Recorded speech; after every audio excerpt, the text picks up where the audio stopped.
우리가 소망하는 것을 이루는 것, 성취하는 것 아주 중요합니다.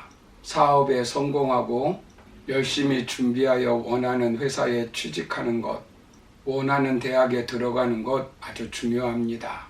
그러나 더 중요한 것은 그 이룬 것을 자신뿐만 아니라 지속적으로 가족들과 이웃들과 나누며 행복하게 살아야 한다는 것입니다.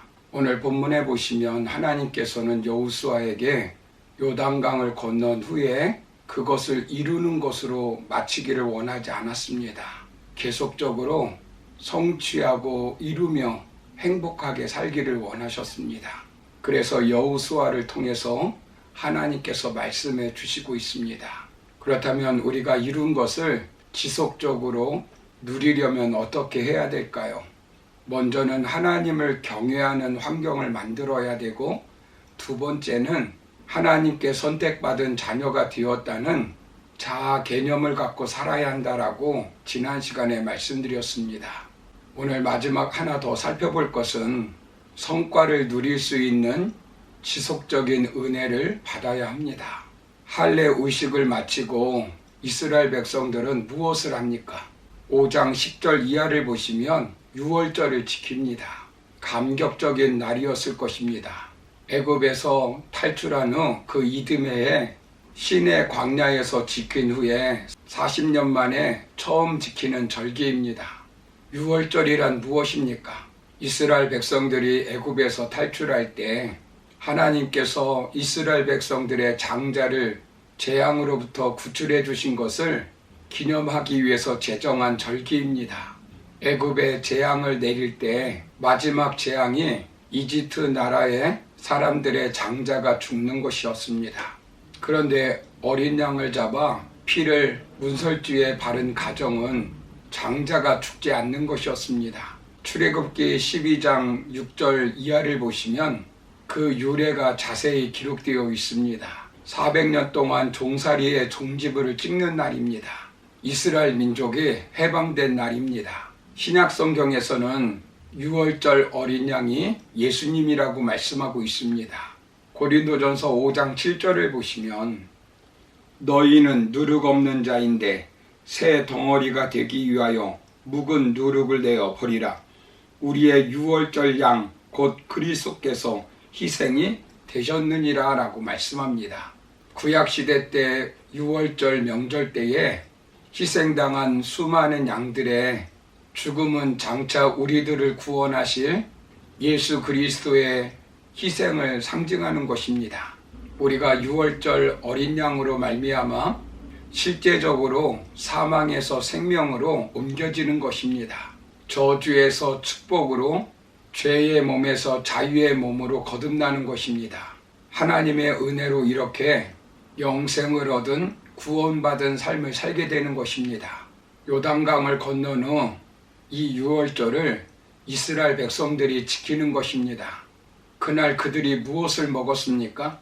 11절을 보시면 그 땅 소산을 먹었습니다.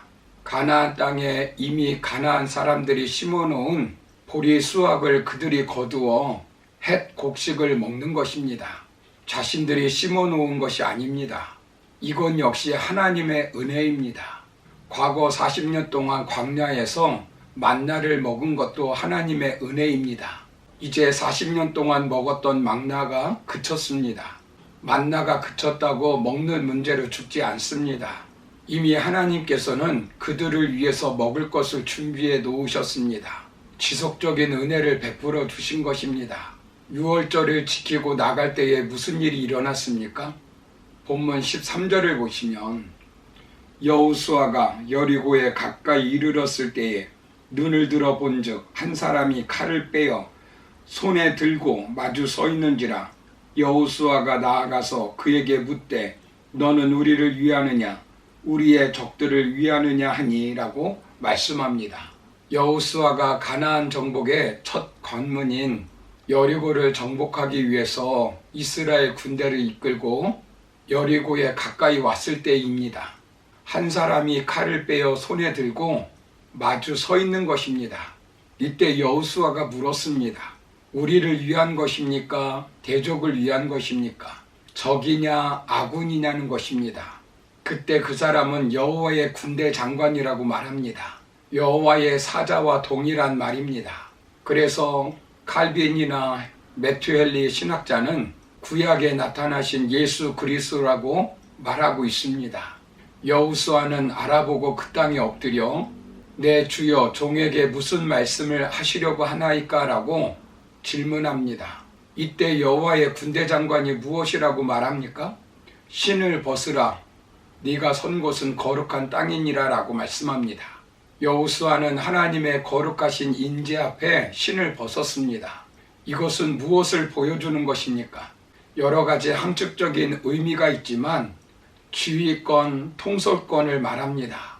가나안 땅을 정복하는 것은 거룩한 전쟁이니 너가 싸우는 것이 아니라 총사령관이신 하나님이시라는 것입니다. 그래서 종으로 항복하고 네 권리 주장을 포기하라는 것입니다. 맨발로 모든 것 하나님께 맡기라는 것입니다. 여리고성이 아무리 난공불락의 성이라 할지라도 하나님만 신뢰하고 나가면 승리하게 만들어 주신다는 것입니다. 하나님이 친히 싸워 승리케 만들어 주시겠다는 것입니다. 우리 하나님께서 앞서 인도하셔서 승리케 만들어 주신다는 것입니다. 이스라엘 백성들이 애굽에서 탈출할 때도 하나님께서 그 권능의 손으로 지켜주셨습니다.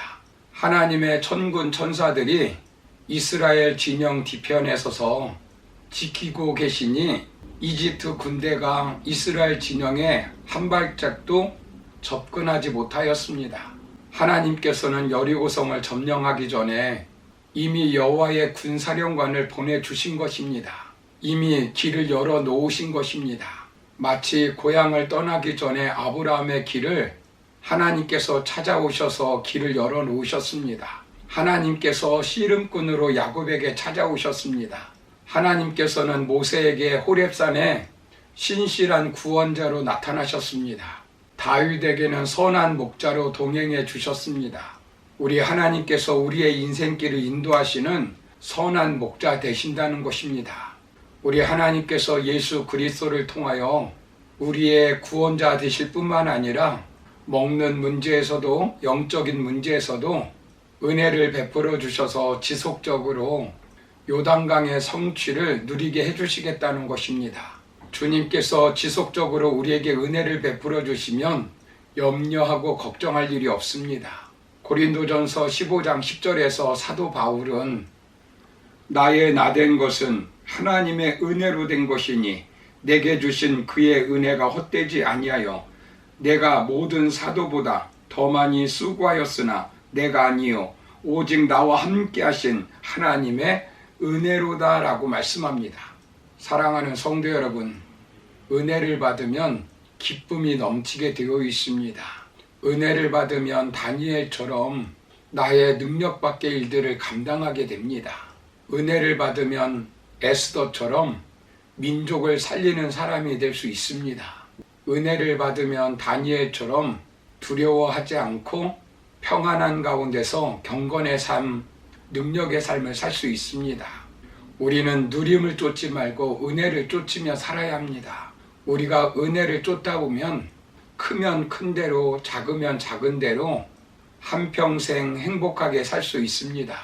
은혜를 지속적으로 누리게 되면 누림은 자동적으로 해결되는 것입니다. 그러므로 하나님께 은혜를 받아 이룬 성과를 지속적으로 누리며 이 땅에서 복된 삶을 살아가는 저와 여러분의 삶이 되기를 주님의 이름으로 축원합니다. 감사합니다.